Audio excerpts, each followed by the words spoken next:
Hello everyone. उम्मीद करता हूँ आप लोग जहाँ भी होंगे अच्छे होंगे, अपनी पढ़ाई अच्छे से कर रहे होंगे। जैसे जैसे ये एग्जामिनेशन की जो डेट है नज़दीक आती जाती है, जाहिर सी बात है थोड़ा हमारा स्ट्रेस लेवल जो है वो बढ़ता जाता है। तो आप लोग भी इस चीज़ को एक्सपीरियंस जरूर कर रहे होंगे। तो ज़्यादा तनाव लेने की ज़रूरत नहीं है। अपने स्ट्रेस को आप लोग कंट्रोल में रखें। जो आपका स्ट्रेस लेवल है इसको हमेशा कंट्रोल में रखें। ज़्यादा तनाव लेने की ज़रूरत नहीं है। अच्छे से पढ़ाई करें, मन लगा करके पढ़ें। ज़्यादा तनाव लेने से ये डायरेक्टली आपके जो है वो पढ़ाई पर प्रभाव डालेगा। और स्ट्रेस लेवल को कम करने के बहुत सारे तरीके भी होते हैं। तो उन सारे तरीकों का जो है वो अपने जीवन में आप यूज करें और अपने स्ट्रेस लेवल को नॉर्मल बनाए रखें। स्ट्रेस लेवल को अगर कम करना है बच्चों तो सबसे ज़रूरी होता है एक सही गाइडेंस को गेन करना, प्राप्त करना। और इसके लिए सबसे ना जरूरी है एक गुरु बनाना। क्लास में भी आप लोग को ये बात बताया गया है कि जीवन में एक अच्छे गुरु का होना बहुत जरूरी है। आपका अच्छा गुरु आपके पिता हो सकते हैं, आपकी माँ हो सकती हैं, आपकी बहन हो सकती हैं, आपका भाई हो सकता है, कोई भी हो सकता है। या किसी टीचर के अपने जो है वो संपर्क में रहे जो आपको सही रास्ता दिखा सके। इससे होता क्या है कि उनके गाइडेंस से आपका स्ट्रेस लेवल जो है वो कम होता जाता है। दूसरी बात, योगा करें जिससे कि ऑक्सीजन की मात्रा आपके शरीर में बढ़े। और एक बात क्लास में भी आप लोग को बताए हैं कि हमारे बॉडी का वो पार्ट जिस पर ज़्यादा प्रेशर पड़ता है, जो परफॉर्म कर रहा होता है, वो ज़्यादा से ज़्यादा ऑक्सीजन को कंज्यूम करता है। तो योगा किया करें। तीसरी बात, नींद अच्छी ले। साउंड स्लीप बहुत ज़रूरी है। तो चलो, ये साउंड स्लीप जो है वो बहुत ज़रूरी है। जैसे अगर शरीर आपकी थकावट से भरी हुई हो, थकान से भरी हुई हो, तो फिजिकल वर्क आप अच्छे से नहीं कर सकते हैं। बिल्कुल वैसे ही अगर आपका माइंड थका हुआ हो तो पढ़ाई आपकी अच्छी नहीं होगी। तो एक नींद बहुत ज़रूरी है। और तीसरी बात चौथी बात, एक बात और याद रखिएगा, लगातार लंबे समय तक पढ़ने की कोशिश मत कीजिएगा, बीच बीच में थोड़ा गैप लेते रहिएगा। ठीक है? और एक बात अ, अपने माइंड में बैठा लीजिएगा, आपकी समस्या जो है वो बहुत बड़ी नहीं है। इस धरती पर बहुत सारे ऐसे लोग हुए हैं जिन्होंने आपसे बहुत बड़ी बड़ी समस्याओं का सामना किया है और वो सफल हुए हैं। अगर एग्जाम्पल ले तो अभी सरदार पटेल का ही एग्जाम्पल ले लीजिए। जब भारत को एकजुट करना था तो उनके सामने कितनी बड़ी समस्या आई होगी। उसके सामने तो आपकी समस्या कुछ नहीं है। भगत सिंह तो खैर उनकी तो बात ही छोड़िए। नेपोलियन हिटलर, जैसे भी इंसान हो, नेपोलियन हिटलर, लेकिन उनके सामने आने वाली समस्याएं जो थी वो आपकी इस एग्जामिनेशन की समस्या से कहीं ज़्यादा बड़ी थी। तो हमेशा इस बात को ध्यान में रखें। ठीक है? स्ट्रेस लेवल को मेंटेन रखें, ज़्यादा बढ़ने ना दें अपने तनाव। अगर तनाव आपका ज़्यादा बढ़ता है तो पढ़ाई आपकी अच्छी नहीं होगी। साउंड स्लीप, एक अच्छी नींद बहुत ज़रूरी है। बात पर ध्यान रखिएगा। तो आप लोग का टाइम ज़्यादा ना ख़त्म करते हुए चलिए हम लोग आते हैं अपने टॉपिक पर। आपके सामने बच्चे लोग ये पैसेज है जिसे हम लोग कंप्रीहेंशन भी कहते हैं। ठीक है? तो आप लोग एग्जामिनेशन में जनरली 7 नंबर जो सबसे लास्ट क्वेश्चन होता है, एक पैसेज दिया हुआ रहता है। ठीक है? और इसके और में याद रखिएगा, इसके और में एक प्रेसी दिया हुआ रहता है। ठीक है? इसके और में एक प्रेसी दिया हुआ रहता है। अब आपको दोनों में से किसी एक को सॉल्व करना होता है। तो क्लास में भी आप लोग को बताए थे कि इस प्रेसी के चक्कर में मत पड़िएगा, आसान रहेगा ना। ये 4 क्वेश्चंस जो आपके दिए हुए हैं इन सभी को सॉल्व करना बड़ा ही आसान रहेगा, क्योंकि इन सभी का आंसर जो है वो आपके दिए हुए पैसेज में मिल जाएगा। अब बात आती है कि सॉल्व करते समय किन किन बातों का ध्यान रखना है। तो क्लास में आप लोग को सबसे पहली बात ये बताए थे, हालांकि कंप्रीहेंशन को सॉल्व करने के बहुत सारे तरीके हैं। बैंक एसएससी लेवल के जो कंप्रीहेंशन होते हैं, जब उनको सॉल्व किया जाता है, वो तो काफ़ी बड़े होते हैं, तो उनको सॉल्व करने के कुछ अलग तरीके होते हैं। तो हम लोग उतनी डीप जो है वो डिस्कशन नहीं करेंगे। आप लोग के लिए एक दो बातें ध्यान में रखिएगा। सबसे पहले तो इन क्वेश्चंस को पढ़ लीजिएगा। हम लोग अभी इसको सॉल्व करते हैं, लेकिन पहली बातों को ध्यान में रख लीजिए। पहले इन सभी क्वेश्चंस को अच्छी तरह पढ़ लें। इन क्वेश्चन से रिलेटेड जो छोटे छोटे क्लू हैं वो अपने माइंड में बैठा लें। उसके बाद कंप्रीहेंशन को पढ़ना शुरू करें, और जहां भी उनसे रिलेटेड कोई भी बात आपको कंप्रीहेंशन में मिलती है वो आप वहां पर अंडरलाइन कर लिए। एग्जामिनेशन में जब भी बैठे तो पहली बात ध्यान रखें कि मन को शांत रखें, ज्यादा घबराए नहीं। सारी चीजें आप लोगों ने पढ़ रखी है, इसमें घबराने की कोई जरूरत नहीं है। आराम से क्वेश्चन को पढ़ें, सारे क्वेश्चन जो है वो सॉल्व हो जाएंगे। तो सबसे पहले हम लोग क्या करते हैं, ये 2019 में पूछा गया ये क्वेश्चन है आप लोगों का, ठीक है, 2019 में पूछा गया। तो इसको जरा हम लोग सॉल्व करते हैं, ठीक है। लास्ट ईयर भी जो क्वेश्चन पूछा गया था उसका भी सॉल्यूशन जो है आप लोग को अपलोड कर देंगे, उसके लिए टेंशन ना लें। तो सबसे पहले हम लोग क्या करते हैं, इन क्वेश्चंस को पढ़ते हैं और समझने की कोशिश करते हैं। तो फर्स्ट क्वेश्चन पर ध्यान दिया जाए। Who is known as the Shakespeare of India, यानी कि भारत के शेक्सपियर के रूप में किसे जाना जाता है। तो अगर जीके जीएस थोड़ा सा आपका स्ट्रांग होगा तो इसका तो आंसर ऐसे आप लिख दीजिएगा, ठीक है। दूसरी बात है, हु वाज मैक्स मुलर। अगर जीके जीएस ठीक हो तो ये भी बड़े फेमस इंसान है। चलिए बहुत बढ़िया। तो पहली बात में पूछे, पहले सेंटेंस में, सॉरी पहले क्वेश्चन में पूछा गया कि भारत के शेक्सपियर के रूप में किसे जानते हैं, तो दिमाग में इस बात को बैठा लीजिएगा। दूसरा पूछा गया कि मैक्स मुलर कौन था, बहुत बढ़िया। Who adored the court of Vikramaditya. अब विक्रमादित्य से रिलेटेड क्वेश्चन आपसे पूछा गया, हो सकता है ये सामने जो वर्ड दिया गया है इसकी हिंदी आपको पता ना हो। अब ये पता नहीं है, इस कारण से इसको छोड़ने की जरूरत नहीं है, दिमाग में बैठा लीजिएगा, अंडरलाइन कर लीजिएगा कि इसकी हिंदी आपको पता नहीं है। हालांकि इसकी हिंदी हम आपको बता देंगे, लास्ट में बता देंगे जब हम लोग सॉल्व कर लेते हैं उसके बाद, क्योंकि अब तक इसकी हिंदी ना आपको पता है ना मेरे को पता है। Next question number 4, make sentence with the word independent and century. अब आपको इंडिपेंडेंट वर्ड और सेंचुरी वर्ड से आपको सेंटेंस बनाना है, वाक्य। ये तो 4 क्वेश्चंस हमारे सामने हैं, याद रखिएगा। भारत का शेक्सपियर कौन है, मैक्स मुलर कौन था, विक्रमादित्य के कोर्ट को कौन अडोर कर रहा था, ठीक है? और उसके बाद सेंटेंस बनाना है। चलिए बहुत बढ़िया। सेंटेंस किससे, इंडिपेंडेंट और सेंचुरी, तो शब्द को याद रखिएगा। आइए अब जरा कंप्रीहेंशन पढ़ते हैं। अच्छी तरह कंप्रीहेंशन पढ़िएगा, क्योंकि समय की कमी आप लोगों के एग्जामिनेशन में नहीं होने वाली है, ठीक है। मन शांत रखना है, हड़बड़ाना नहीं है। ये मत सोचिए कि मुझे तो आता ही नहीं है, नॉलेज ही नहीं है, तो कैसे सॉल्व करेंगे। ऐसी छोटी छोटी बातें अपने दिमाग में ला करके अपने आप को कम ना आका करें, अपने परफॉर्मेंस को बर्बाद ना किया करें। आइए ध्यान देते हैं। पहला क्वेश्चन, अच्छा हाँ एक बात और ध्यान रखिएगा, कुछ बच्चों के दिमाग में ये भी बात बैठी हुई रहती है कि फर्स्ट क्वेश्चन का आंसर जो है फर्स्ट 1-2 सेंटेंस में मिल जाता है।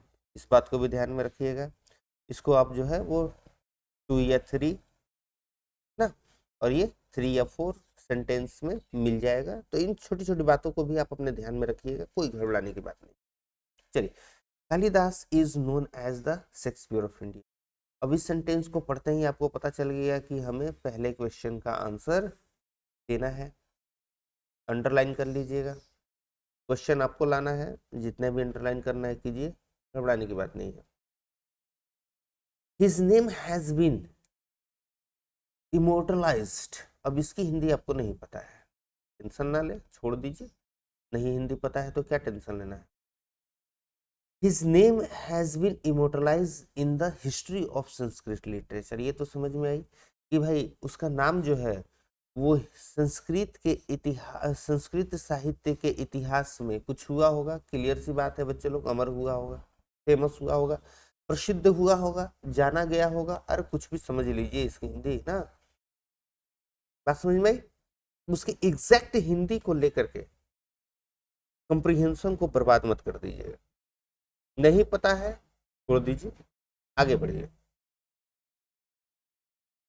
He was at the head of the celebrated 9 gems who adored the court of Vikramaditya. अब जरा गौर कीजिएगा, he was head of the celebrated 9 gems।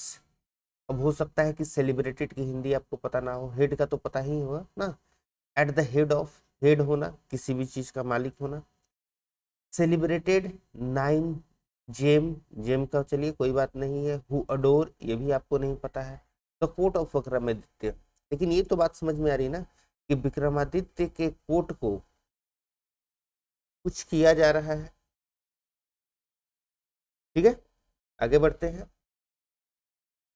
The poem, the poems and dramas of Kalidasa have elicited, नहीं पता है इसकी हिंदी, अनरिजर्व नहीं पता है इसकी हिंदी, प्रेज ये तो जानते ही होंगे, प्रेज मतलब होता है प्रशंसा करना, किसी की बड़ाई करना।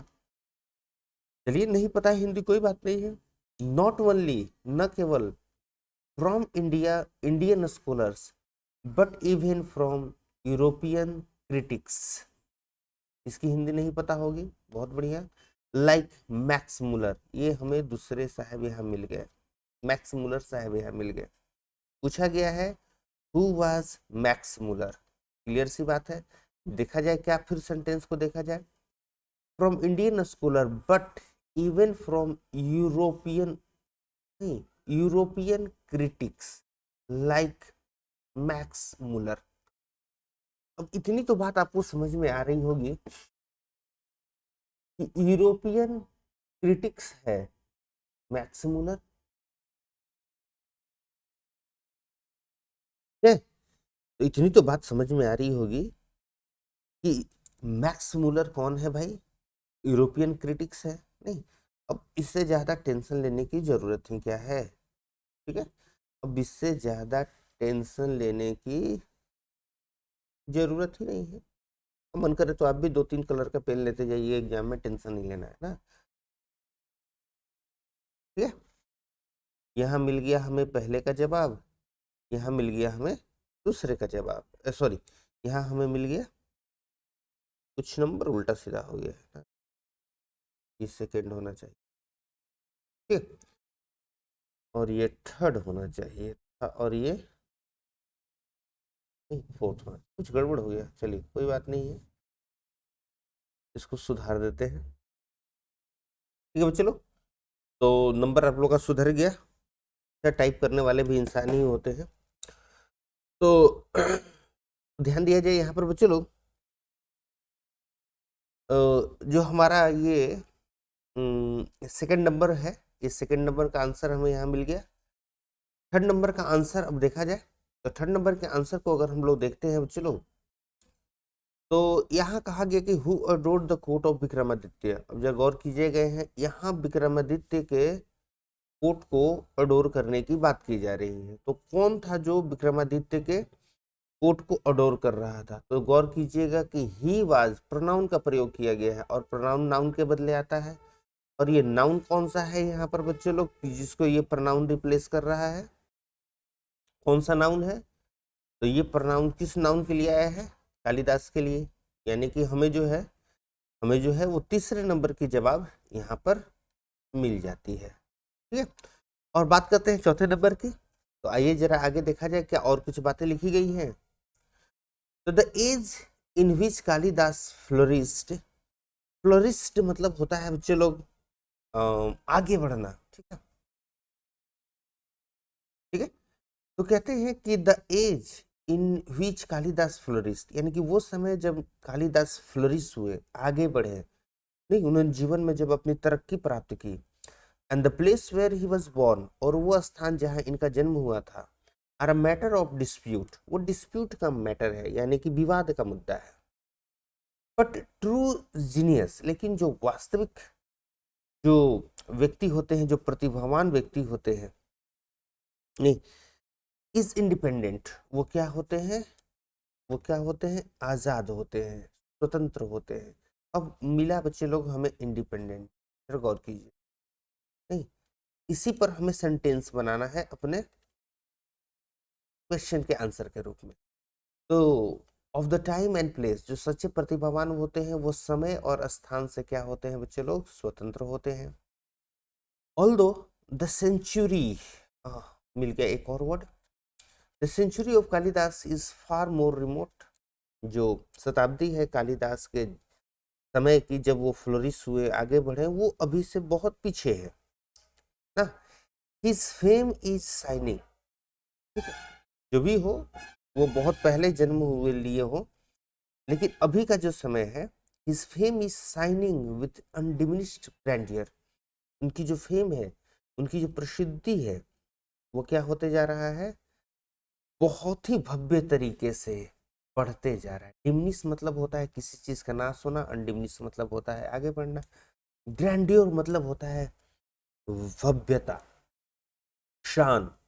उनकी शान जो है वो क्या करते जा रही है बच्चे लोग, उनकी शान की जो प्रसिद्धि है वो चमकते जा रही है, बढ़ती ही जा रही है।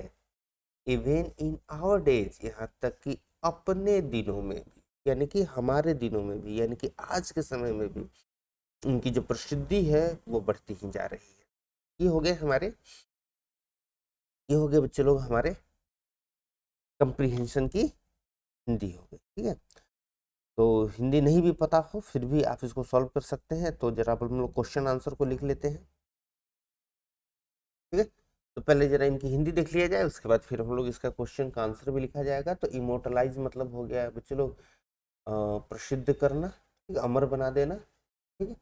उसके बाद सेलिब्रेटेड मतलब प्रसिद्ध, जेम, जेम मतलब होता है रत्न, जो हम लोग गहने वगैरह में जड़वाते हैं, रत्न ना, उसी को। अडोर, अडोर मतलब हो जाता है बच्चे लोग किसी भी चीज को शोभित करना, शोभा बढ़ाना, श्रृंगारित करना, सजाना संवारना, ठीक है। और नेक्स्ट हो गया बच्चे लोग इलिसिट, ठीक है। तो इलिसिट का मतलब यहाँ पर हो गया कुछ गेन करना, प्राप्त करना, ठीक है। और अनरिजर्व्ड, अनरिजर्व्ड मतलब एक तरह से कंप्लीट समझ लीजिए, पूरी तरह से।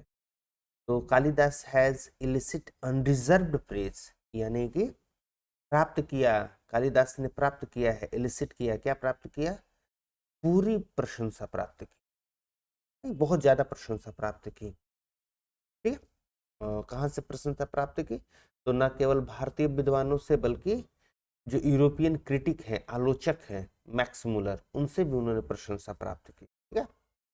और मेरे ख्याल से तो और कोई ऐसा वर्ड नहीं है जो आप लोग को डिफिकल्ट लगता हो, ठीक है। आइए जरा आंसर लिखा जाए। तो मान लीजिए जब इसके आंसर को आप लिखते हैं, तो इसके आंसर को लिखते समय इस बात को ध्यान में रखिएगा कि फिर से दोबारा क्वेश्चन लिखने में समय बर्बाद करने की जरूरत नहीं है, ठीक है। डायरेक्ट, डायरेक्ट जो है वो आप क्या करें, अपना मेन क्वेश्चन का नंबर दे दें, जैसे 7 नंबर है, ठीक है। तो जो 7 नंबर है, दोबारा क्वेश्चन मत लिखिएगा फिर से, उससे कोई फायदा नहीं है। अब यहाँ पर पूछा गया पहला question, who is known as the Shakespeare of India, तो इसका कुछ टेंशन नहीं लेना, Kalidas is known as the Shakespeare of India, direct आप इसको लिख दीजिएगा, कोई बात नहीं है, क्या गड़बड़ाना है, ठीक है। उसके बाद आते हैं चलो next, who was Max Muller, तो Max Muller was European critics, direct इसको लिख दीजिएगा, ठीक है। हम यहीं पर लिख दे रहे हैं। अब मान लीजिए आपको आंसर लिखना होगा तो आप लिख दीजिएगा 7 का 2, इस तरह से डायरेक्ट लिख दीजिएगा, ठीक है। मैक्स, ठीक है, मुलर, तो गड़बड़ हो गया,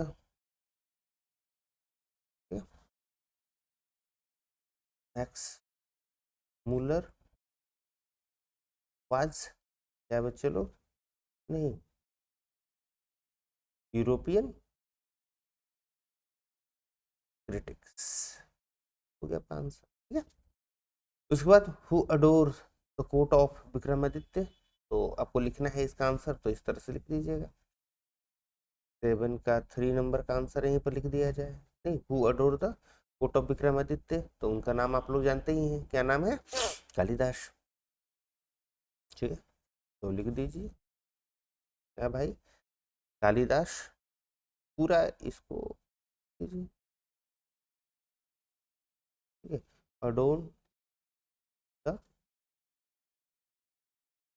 कोट ऑफ विक्रमादित्य लिख दीजिए। यहाँ तो कोई प्रॉब्लम नहीं। अब आइए 4 नंबर पर ध्यान दिया जाए, सेंटेंस बनाना है। पहला शब्द हमारा क्या है आप लोग? इंडिपेंडेंट। ठीक है, अब इस इंडिपेंडेंट से आपको क्या करना है? सेंटेंस बनाना। तो इंडिपेंडेंट करता क्या है बच्चों लोग? सेंटेंस पर ध्यान दीजिए, इंडिपेंडेंट कर क्या रहा है? इंडिपेंडेंट इस टाइम और प्लेस की विशेषता बता रहा है, यानी कि इसका प्रयोग यहाँ पर किस तरह से हुआ है? एक एडजेक्टिव के रूप में ना, यानी कि हमारा ये एडजेक्टिव का काम कर सकता है, कर सकता है ना। ठीक है, ऑफ के द्वारा ये नाउन जुड़ा, आप लोगों को पता ही है इस बारे में। ठीक है, तो इस टाइम ये नाउन से जुड़ा हुआ है हमारा ये वर्ड, यानी कि एडजेक्टिव का काम कर रहा है। ठीक है, और किसी भी एडजेक्टिव का काम होता है ना उनकी विशेषता बताना। ठीक है, तो चलिए हम लोग इसके द्वारा विशेषता बता दें। अब विशेषता बताने का मतलब जैसे देखिए, मान लीजिए आप लिखते हैं Rohit is a good boy, ये गुड भी तो इसकी विशेषता बता रहा है, आप इससे भी लिख सकते हैं ना? रोहित इज अ, ठीक है, इंडिपेंडेंट बॉय। आजकल इलेक्शन का समय चल रहा है ना, ही इज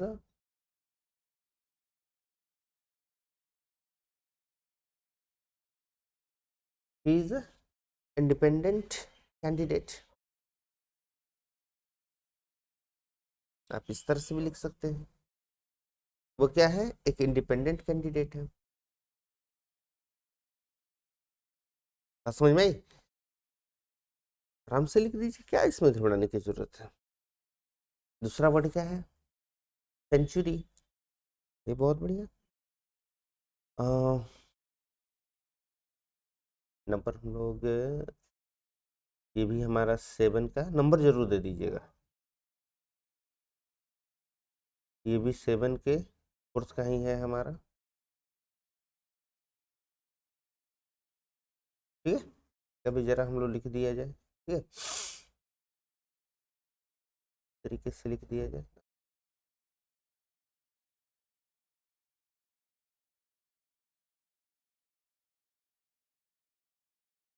चलिए, सेंचुरी। अब सेंचुरी पर देखा जाए, पहले सेंचुरी ना क्या बता रहा है कि the century of Kalidas is far more remote, यानी कि कालिदास जिस समय में इस धरती पर जिंदा थे,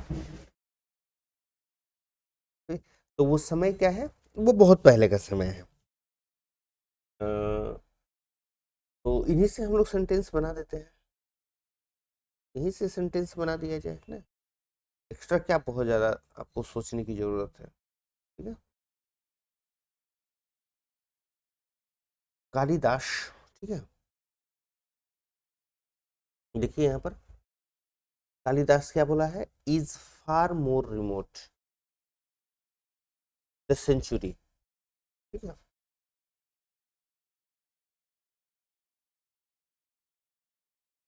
ठीक है, तो कालिदास was born in, वहीं से ले लीजिए सेंटेंस, far remote century। ठीक है, आपका इसी से जो है वो काम हो जाएगा। आपको एक ही सेंटेंस बनाना है, 2 सेंटेंस मत बना दीजिए, वो एग्जाम्पल के रूप में हम बता दिए हैं बस। ठीक है, आपको केवल एक ही सेंटेंस बनाना। अब मान लीजिए सेंचुरी आप जानते हैं कि 100 वर्षों की जो अवधि होती है, आप वो भी लिख सकते हैं। लिख दे रहे दो तीन आप लोग जो है एग्जाम में मत बना दीजिएगा। 100 years इज कॉल्ड सेंचुरी, आप ये भी बना दीजिए सेंटेंस, क्या है। हम्म, अब बहुत अच्छे सोचने वाले हैं तो आप बोल दीजिए I always think about next century ना। I always think about next century, ये आपका एक सेंटेंस हो गया। नहीं, आप किसी की आयु बताना चाहते हैं तो बता सकते हैं, जैसे this tree is more than a century old. ठीक है, ये जो हमारा ट्री है ये क्या है, ठीक, शताब्दी ओल्ड है। अच्छा हाँ, एक बात और ध्यान रखिएगा, जब भी एग्जामिनेशन में आप कुछ भी गलत लिखा गई आप उसको काटते हैं तो इसको इस तरह से एकदम गायब करने की कोशिश ना करें। जो भी मान लीजिए गलत लिखा गया, मैं ओल्ड गलत लिखा गया, बस सिंपल सा है, इसी तरह से काटे। तो मेरे ख्याल से बातें अच्छी तरह से आपको समझ में आ गई होगी। और नेक्स्ट एक दो और कंप्रीहेंशन आप लोग के लिए सॉल्व कर दिया जाएगा। और एक छोटा सा काम आप लोग को करने के लिए जो कहा गया था कि टीचमिंट ऐप जो है उसको डाउनलोड कर लीजिए, ताकि जो हमारी इंट्रैक्शन है, फेस टू फेस इंट्रैक्शन, वो चलती रहे, आपके और हमारे बीच में जो है वो बातचीत होती रहे। ओके, आज के लिए इतने रहने दिया जाए, फिर नेक्स्ट कल के वीडियो में